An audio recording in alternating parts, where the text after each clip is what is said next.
Matthew chapter 13, verse 24 to 58. Another parable put he forth unto them, saying, The kingdom of heaven is likened unto a man which sowed good seed in his field. But while men slept, his enemy came and sowed tares among the wheat, and went his way. But when the blade was sprung up, and brought forth fruit, then appeared the tares also.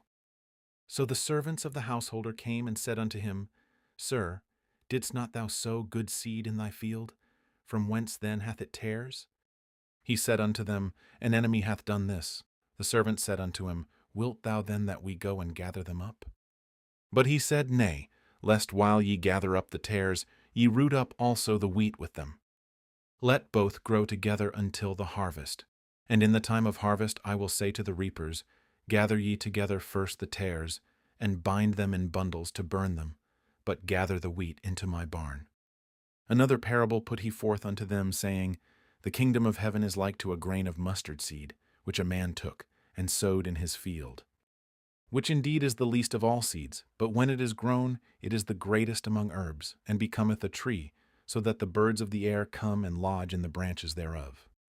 Another parable spake he unto them, The kingdom of heaven is like unto leaven, which a woman took and hid in 3 measures of meal, till the whole was leavened. All these things spake Jesus unto the multitude in parables, and without a parable spake he not unto them, that it might be fulfilled which was spoken by the prophet, saying, I will open my mouth in parables, I will utter things which have been kept secret from the foundation of the world. Then Jesus sent the multitude away, and went into the house, and his disciples came unto him, saying, Declare unto us the parable of the tares of the field. He answered and said unto them, He that soweth the good seed is the Son of Man. The field is the world. The good seed are the children of the kingdom, but the tares are the children of the wicked one. The enemy that sowed them is the devil. The harvest is the end of the world, and the reapers are the angels. As therefore the tares are gathered and burned in the fire, so shall it be in the end of this world. The Son of Man shall send forth his angels, and they shall gather out of his kingdom all things that offend, and them which do iniquity, and shall cast them into a furnace of fire. There shall be wailing and gnashing of teeth. Then shall the righteous shine forth as the sun in the kingdom of their Father. Who hath ears to hear, let him hear. Again, the kingdom of heaven is like unto treasure hid in a field, the which when a man hath found, he hideth, and for joy thereof goeth and selleth all that he hath, and buyeth that field. Again, the kingdom of heaven is like unto a merchant man seeking goodly pearls, who, when he had found one pearl of great price, went and sold all that he had, and bought it. Again, the kingdom of heaven is like unto a net that was cast into the sea and gathered of every kind, which, when it was full, they drew to shore, and sat down, and gathered the good into vessels, but cast the bad away. So shall it be at the end of the world. The angels shall come forth, and sever the wicked from among the just, and shall cast them into the furnace of fire. There shall be wailing and gnashing of teeth. Jesus saith unto them, Have ye understood all these things? They say unto him, Yea, Lord. Then said he unto them, Therefore every scribe which is instructed unto the kingdom of heaven is like unto a man that is an householder, which bringeth forth out of his treasure things new and old. And it came to pass that when Jesus had finished these parables, he departed thence.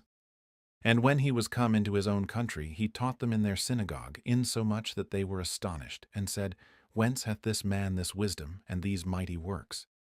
Is not this the carpenter's son? Is not his mother called Mary, and his brethren, James, and Joseph, and Simon, and Judas? And his sisters, are they not all with us? Whence then hath this man all these things? And they were offended in him. But Jesus said unto them, A prophet is not without honor, save in his own country and in his own house. And he did not many mighty works there because of their unbelief.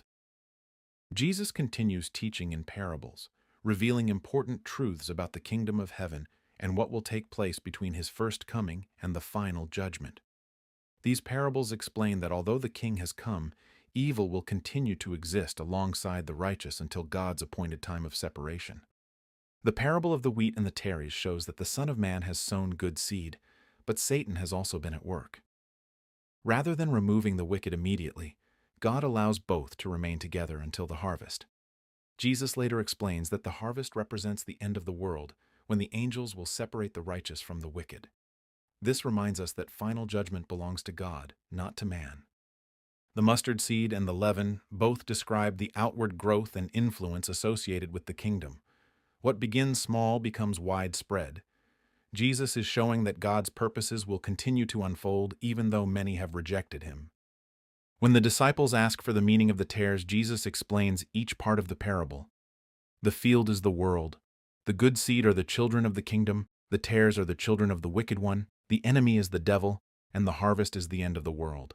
This interpretation comes directly from Christ himself and emphasizes the certainty of God's coming judgment. The hidden treasure and the pearl of great price illustrate the incomparable value of what God is accomplishing through his kingdom. Nothing compares to possessing what God offers. The parable of the net once again points to the final separation of the righteous and the wicked at the end of the age, reinforcing that judgment is certain and will be carried out by God's angels. Jesus then asks his disciples whether they understand these things.